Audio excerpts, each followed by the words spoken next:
Good evening and welcome to this live with myself, Saj Hussain. Ask me anything about property investing, which we do on a normal Monday evening, running from 8:30 till 9 o'clock. So I'll be here for the next half an hour or so to help with your property questions, issues, challenges, anything I can do to help and share my knowledge and experience with you. We're live on various different platforms right now. I think we're live on Facebook, LinkedIn, YouTube, and Twitter, I believe, as well. So if you've got a question for me that you'd like me to answer, then make sure you put it in the comment section on whatever platform you're watching it on, and I'll look out for those. I've not got anybody helping me this evening, so I'm doing this on my own. Got a couple of screens and things up and running, so hopefully we'll make it work. And first of all, thank you for giving up your time to be here this evening. So I'll do my very best to make sure you get good value from being here. So as I said, if you've got any questions, anything you'd like me to help you with, make sure you put it in the comment section on whatever platform you're watching on, and I'll look out for those questions. I'll do my very best to answer those for you. So before we get started, there's a couple of things I wanted to talk about. Firstly, one thing I wanted to share is it's a question that I'm getting quite a lot from many different people right now in terms of what should I be doing, what's going to happen. So let's talk about what you should be doing right now. But first of all, I just want to share a simple 3-step process with you that I think is important and very useful to be following right now. The first one is really just to gather data and take stock of where you are. So what I mean by that is just take an understanding of what's going on right now for you. For example, if you've got a portfolio, how many tenants, what's their background, what rents are they paying, just getting a kind of summary. Now, some people are very good, they're very organized like that, they have all that information available anyway.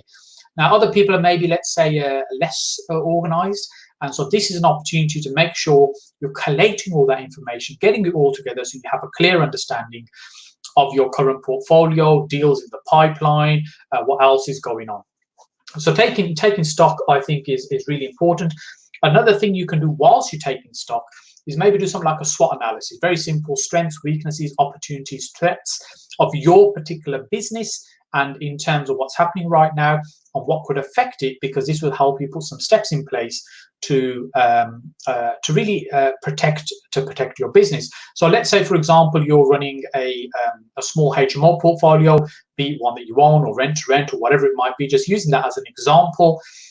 So you're doing a simple SWOT analysis on that in terms of the strengths. So you might have a fully occupied or 90% occupied portfolio right now. Weaknesses are that there's a large employer that you're relying on, and maybe some of those people are being put off or laid off even, which means that could affect your rental income. Your opportunities could be that you could be looking to provide accommodation for, say, key workers, for instance, right now that might need somewhere, or depend on the layout of your properties, maybe self-isolating, possibly as well. And threats could be tenants right now not having the ability or the income to be able to pay rent. So just a quick summary example for you, but you want to maybe do a more in-depth SWOT analysis on your particular business and see, look, and understand where you are right now, what the opportunities are, what the threats are, what's weak within your business model, and what do you need to do to bolster it up. Then the second thing I'd encourage you to do is identify what support is available to you right now. So support primarily in the way that the government is putting out. Things are constantly changing. It seems every other day some new announcement is coming out. In fact, just today, I think there's been some additional information for those people that are maybe moving on to the furlough scheme, who can move on to it, how does it work, etc., etc. So it's just being aware of what support is available. Now, this isn't about going and applying for everything that's available. This is just understanding what support is available, what's being recommended right now to you. So, for instance, if you've got mortgages on your properties, maybe you want to reach out to your lender and talk to them about the 3-month mortgage holiday.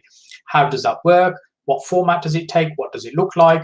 Do they roll the payments up to the end of the term, i.e. do they extend the term, the number of months left on your mortgage? Are they going to increase the payments after a few months to be able to make up for the 3 missed payments or lost payments?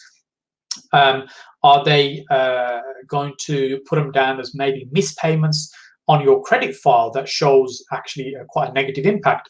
So rather than just rushing out and try and take whatever support is available, you're trying to understand what support you can get. So as and when you might need it, you can tap into it rather than rushing out trying to take it right away. Again, if you've got premises where you're paying business rates, that might be service accommodation, could be an office or whatever else you might have. Looking at what support is available there as well. So some of these things you might want to apply for straight away. Let's say, for example, the grant that's available for those that are paying business rates or maybe have business rate relief. And other things like mortgage holidays, you want to just investigate what is it going to look like if you access that support. So it's kind of just being clear so you're aware if you need some further help, what is going to be possible to tap into. For instance, if you're looking at the if you're looking at making an application for a business loan through the new schemes, then just understanding what the requirements are going to be for that and what's the likelihood you've been able to get that. So if you're banking on, you'll be able to get a 50 grand loan from the bank if there's some difficulty there. Well, actually, you want to approach them now and have that conversation about how that's going to work, what they're going to need from you. So actually, if you do need that, you're going to be ready, and the likelihood of being able to get it is much, much higher than just making the assumption that you're going to tap into it. And then the third and final thing is about really being proactive rather than waiting for things to happen that you can react to. So what I mean by being proactive is tenants, for instance, not being able to pay the rent, reaching out to them now and talking to them about how they are, what's going on. Just kind of understanding what's happening with the work. Are they okay? Is there anything else you can do to help them right now? And that way you're kind of reaching out and making sure you're being proactive, just like when you're ringing your lender and seeing if there's any support available. You're being proactive rather than just waiting for something to happen. Now, this is, and I mentioned this term before, it's about steadying your ship right now. That's what we're doing. This is not about rushing out and doing more deals right now. That opportunity will come. Believe me, that opportunity is going to come. And you'll have many opportunities, many deals that you can pick up as potential opportunities as we start coming out of this, or as it starts settling into this a little bit further. Because none of us know how long this is going to go on for. None of us know that sort of what the recession will really look like when we start coming out of this. But there are going to be some casualties, unfortunately, and there might be opportunities where you can help other people and also be able to benefit from that for yourself as well. So look, if you've got any questions you want me to cover this evening, pop them in the chat box on whatever platform you're watching on, whether it's YouTube, LinkedIn, Facebook, Twitter. Just put it in the comment section and I'll do my very best to pick up those questions and answer those for you this evening. I'm going to be on for a short while. I run these on a Monday at 8:30 for about half an hour, really to help you get faster in your property investing journey. So I just want to share those thoughts with you right now in terms of simple step process. So I'm just looking at my notes. The first one being just taking stock of where you are right now and getting clarity of what your business looks like, doing a little simple SWOT analysis of what strengths, weaknesses, opportunities, and threats are within that business model that you have, and then reaching out and identifying what support is available so that you are clearer what you can definitely tap into and what might be available. And number 3 was making sure you're being proactive in terms of, for example, reaching out to your tenants and just rather than waiting for somebody to contact you and say there's a problem, and then you try and work out how you need to respond or react to that. And I said this is not the time to be rushing out and looking at new deals, because that opportunity will come. So just going to jump onto the questions right now. I'm just going to have a look at the screen over here, make sure I've got those showing up here. As I said, just put a question in the comment section if there's anything in particular you'd like me to cover. This evening I've got a couple of unanswered questions from last week, so I'm just going to start with those first. So I had a question on Facebook from Keenan Buckley, of Buckley Living, who's a great young guy doing many interesting things right now, attending Property Meet a number of times as well. His question is, if you were to get a lease option agreement tomorrow, then how would you determine the option length so you could profit in the right market? That's a really good question. If you're looking at lease options, and I think it will be a very good lease option market over the coming months, really you're able to give people the certainty that you can allow them to move on from their particular situation. You're picking up that property, you're effectively babysitting the mortgage. primarily on that property. So how long do you want to babysit the mortgage for? Well, ideally, you want the deal to be as long as you possibly can. And the reason for that is, let's say it was a 10-year deal. It doesn't mean that you're going to wait till 10 years before you can profit and benefit from that. What it means is you can complete on that transaction, or even sell that contract to somebody else at a time within 10 years so they can complete on it. So it's about finding the right time in the marketplace. And often the right time is when there's better mortgage conditions. The market is better for the right type of mortgage products to be available. So in short, Keenan, really you want to go for the longest possible term. And your vendor, the owner of the property, it's about them understanding what does that mean. It keeps them on the hook on that property for a much longer period of time. But the reality right now is that they could be facing a position where they're going to lose the property anyway. So what you're able to do is give them the ability to be able to move on with their life and whatever else is that they want to do.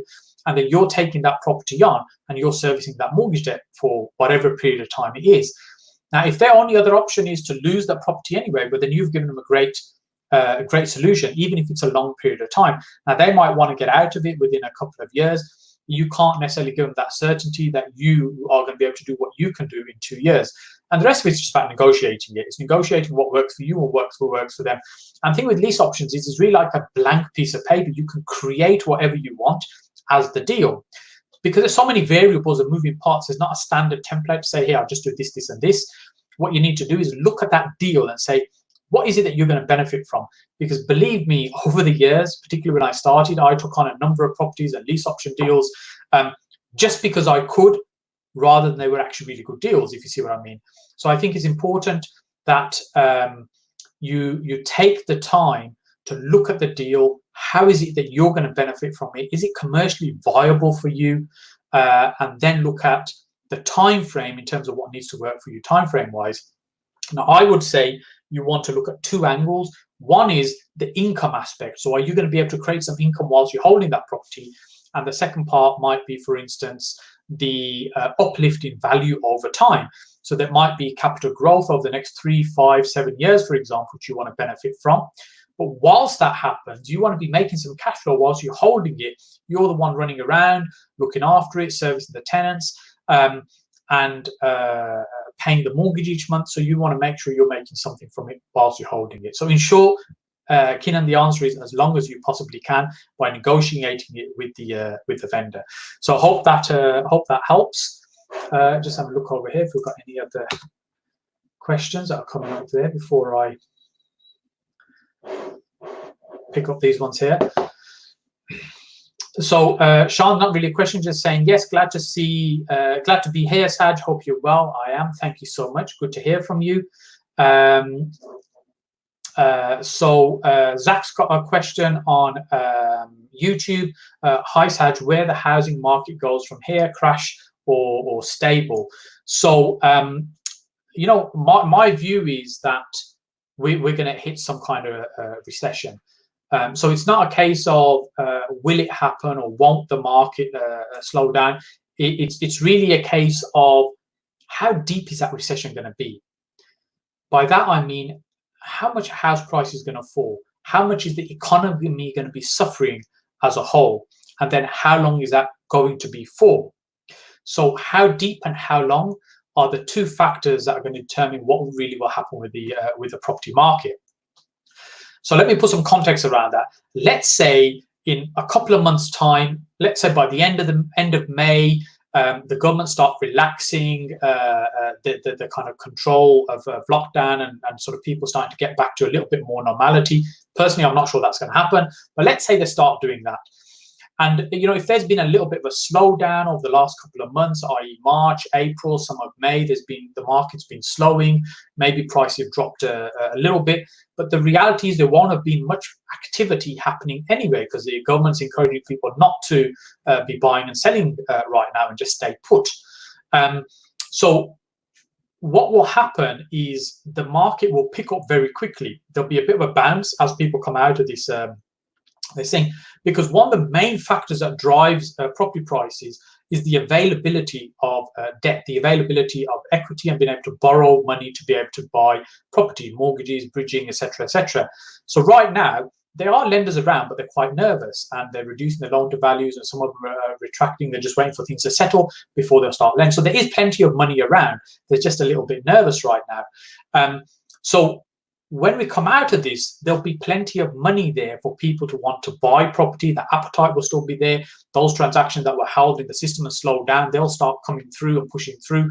And so what will happen, I think you'll get this big boost and the market will lift quite quickly. So that's if it's a short and a fairly shallow drop, as it were.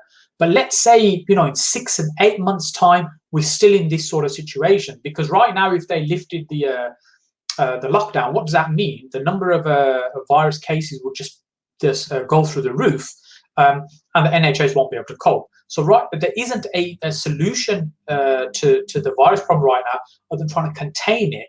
And by keeping us at home, and which I think is the right thing to do, and for us not being out and about, what we're doing is reducing the speed of the infections being out there, and the peaks that can be managed by the NHS. Let's say that takes months and months for us to start relaxing that sort of lockdown environment, for us to start coming out of it. If that happens, then there's probably going to be a much more significant drop in prices. And for the longer period. So what that will mean is there'll be many people that will be falling over the edge in terms of financially. They won't be able to cope. Business will be collapsing. So there'll be opportunities appearing. And I think the recovery then will be much, much slower. Now, these are just my personal views, my experience of been through a property recession once before, when I kind of started about 12, 13 years ago, and seeing what I saw then at that time. So I'm just sharing with you some of the thoughts there. It'd be interesting to get your thoughts in terms of what you think is going to happen over the next few months with the property market. Just pop in the comment section. I'd love to know what you think. So Zach, I hope that gives you some insight to my thoughts there. So I've got a question from Adrian Daniels on YouTube, and Adrian's question is, Saj, how would you cold approach investors on LinkedIn when building a range of clients to work with when deal sourcing and packaging? Adrian, I'm assuming you want to be packaging deals and selling them on to people, and you're looking for an audience to be able to sell to.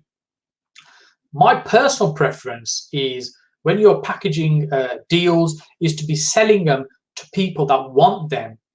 And it's almost like say, getting a suit.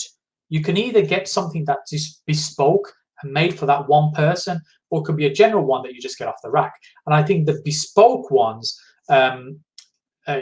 it's the person who receives it enjoys it much more because it was just for them, and the person that sold it probably made more money as well from that than they would have from selling a single suit. So it's a win-win for everybody. So my preference is to work with a smaller number of people, but work into what their needs are. So for instance, when I was sourcing in the property market about 12 years ago, and the market crashed at that time, when I was looking, many people were looking for deals that had a discount of, say, 25% below market value. So I was looking for people who wanted to buy property in and around Birmingham that was 25% below market value, because I could be stumbling across these deals all the time, negotiating with the vendors.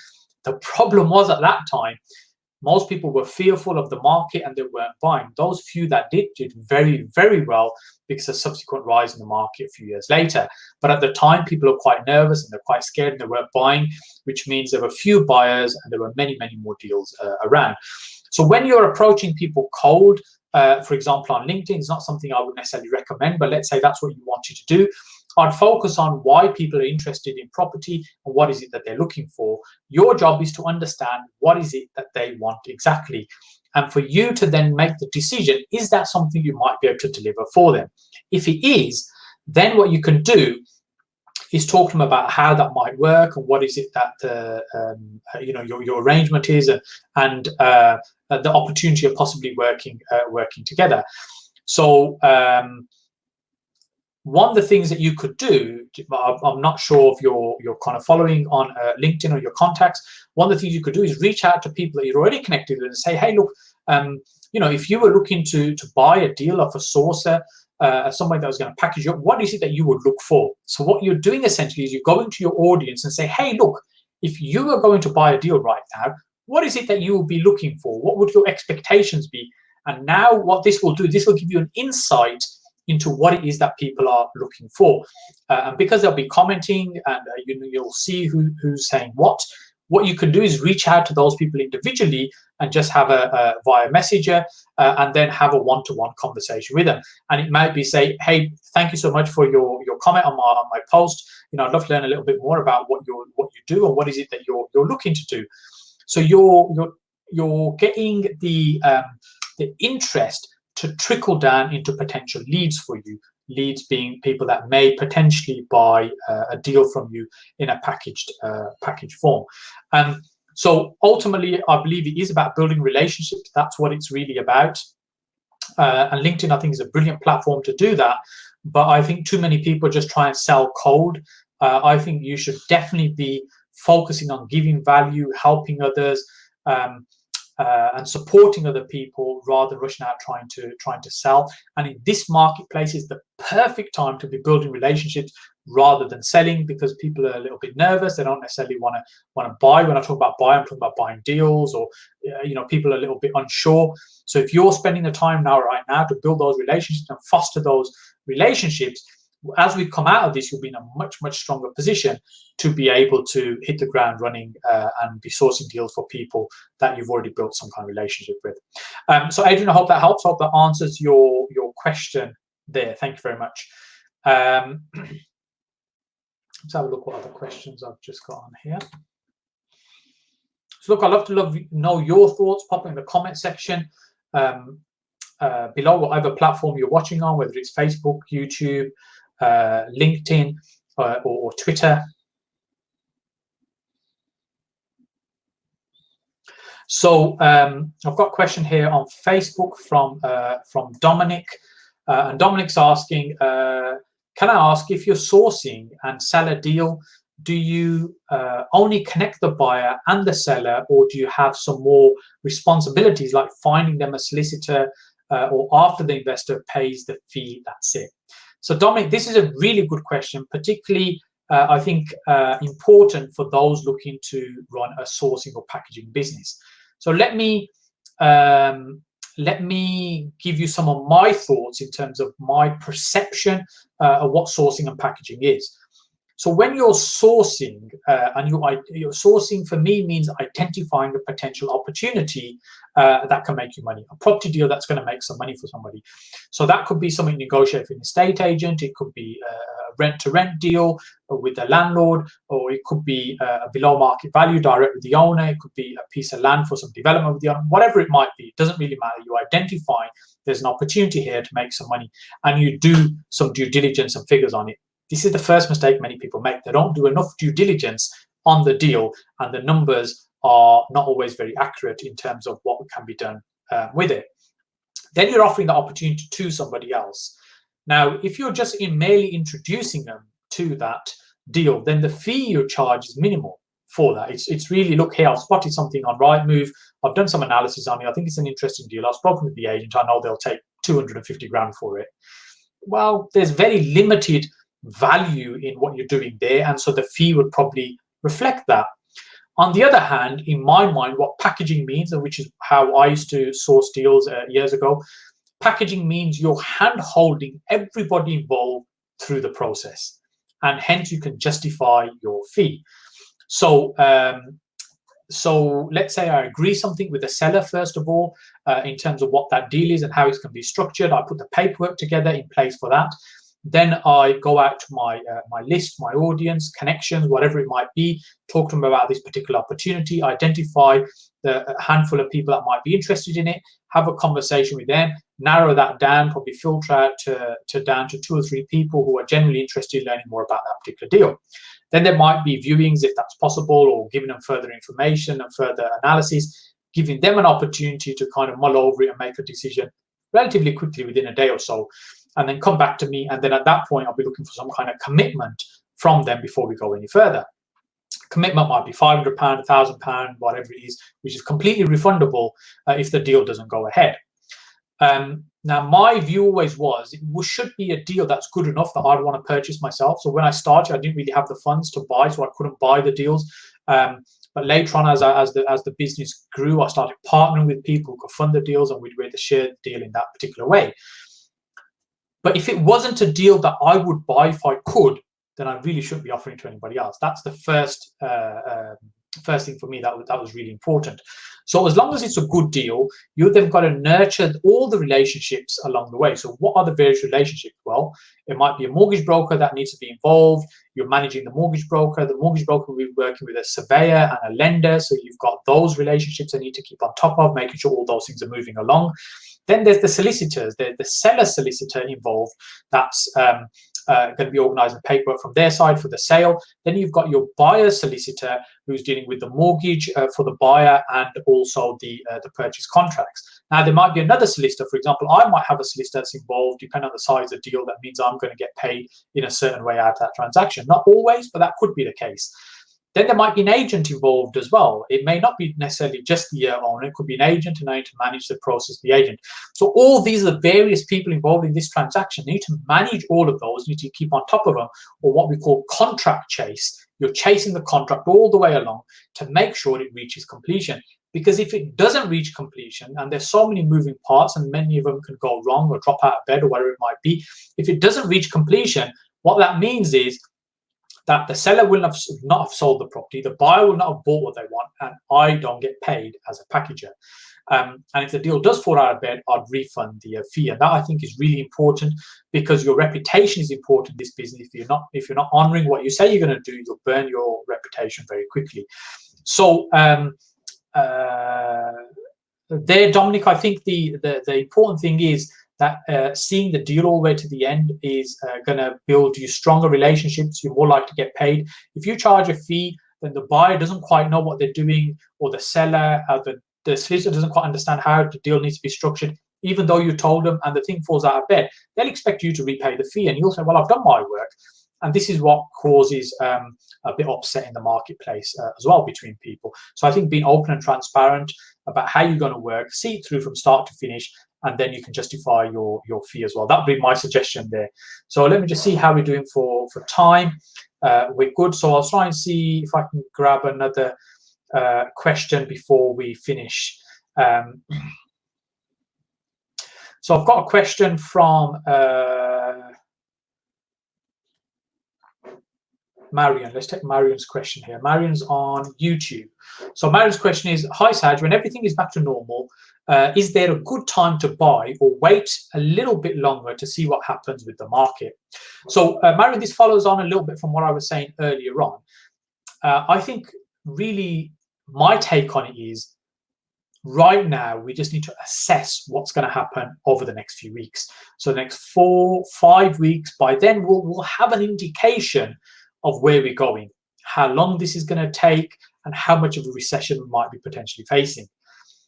Now, I said, if it's a short, sharp situation that we're in, that we come out of within, say, a few months' time, then I think the market will recover quite quickly. It will bounce back.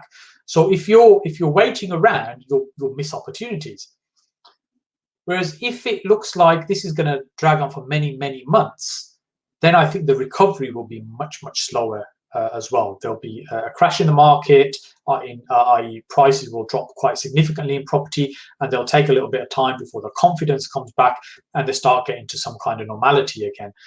But what you can be doing in a few weeks' time, as you get a gauge for where the market's likely to go, which I think we'll get that indication in the next few weeks of what's happening, how long is this going to take, then you can start planning ahead. So if it's, for example, if it's going to be shorter, i.e. just a few, a couple of months or so, then you can start exploring opportunities. You can start conversations with agents, with vendors, and start talking about getting the ball rolling on certain deals. Because as you come out of it, then you've got the prices locked in, you get moving very quickly, you're ahead of everybody else.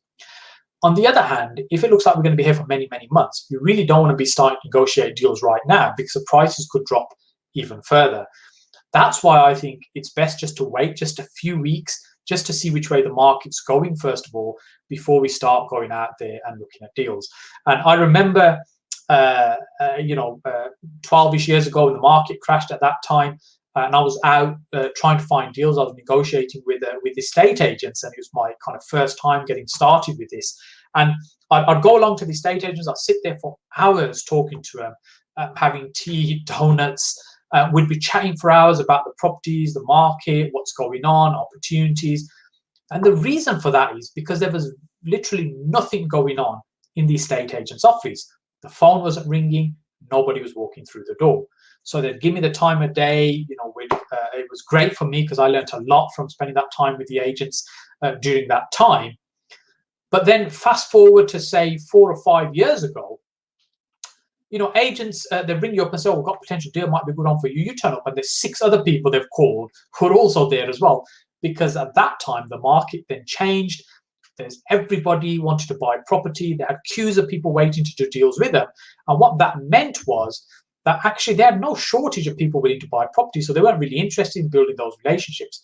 So the point I'm trying to make is now is the time to build those relationships. Now is the time to start nurturing those relationships with agents and vendors, just so you can see what happens over the next few weeks, and then you can move forward from there, whether you start getting the ball rolling with some deals or whether you just put it on pause and wait for the market to drop maybe a little bit further. So Marion, I hope that gives you some useful insights there. And a lot of what I'm sharing with you is my knowledge, my experience. I've been doing this 14, nearly 15 years. In the early years, I made a huge number of mistakes. I really struggled to get anywhere in property. But some of the things that are happening now, I saw in the last recession, so I'm just giving you my insights there. And the purpose of me spending Monday evenings with you from 8:30 till 9 o'clock is really to give you those insights, share that knowledge and experience with you to help you get further, faster in your property investing journey. I run this as a live on a number of different platforms: Facebook, LinkedIn, YouTube, and Twitter. Instagram sometimes when we get the tech set up.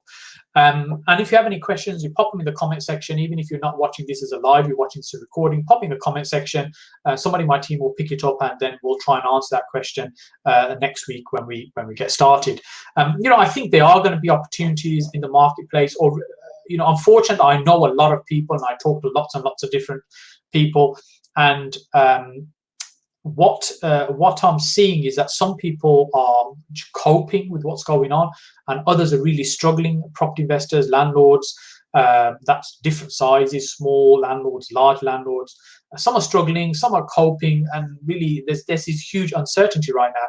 And I'm also starting to see some opportunities that are coming along as well, where people are thinking about maybe I need to kind of get rid of these or offload these to protect and get a bit of a safety net put into place. So right now I'm talking to people that've got more than £500,000 plus available to invest in deals. So if you have £500,000 plus, you'd be open to look at opportunities at the moment. Just ping me a private message, and maybe we can arrange to have a chat about that. But as I said, over the next few weeks, I think some interesting things will happen. So I just want to say thank you so much for spending your time with me. Stay safe, and I look forward to seeing you again next Monday at 8:30 p.m. Thank you.